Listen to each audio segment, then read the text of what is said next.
আসসালামু আলাইকুম, সবাই কেমন আছো? এই যে এই 5টা দোকান আমার বস, মাশাআল্লাহ অনেক চলাচলে, অনেক কাস্টমার। পার্কিং পাওয়া যায় না, বাইরে দাঁড়ায়।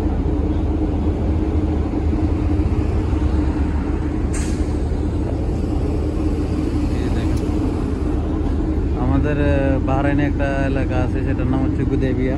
গুদেবিয়ার সাইডেও এখানে অনেক মানুষ বেশি হয়।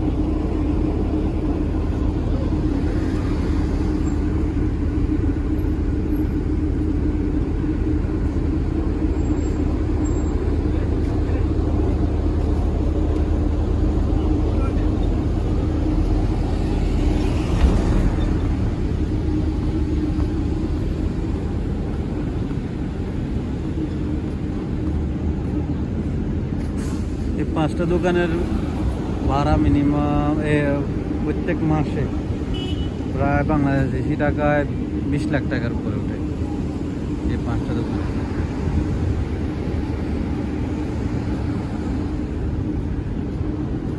অনেক লম্বা এরিয়া, ওইখান পর্যন্ত যাইতে যেতে আমার বলছে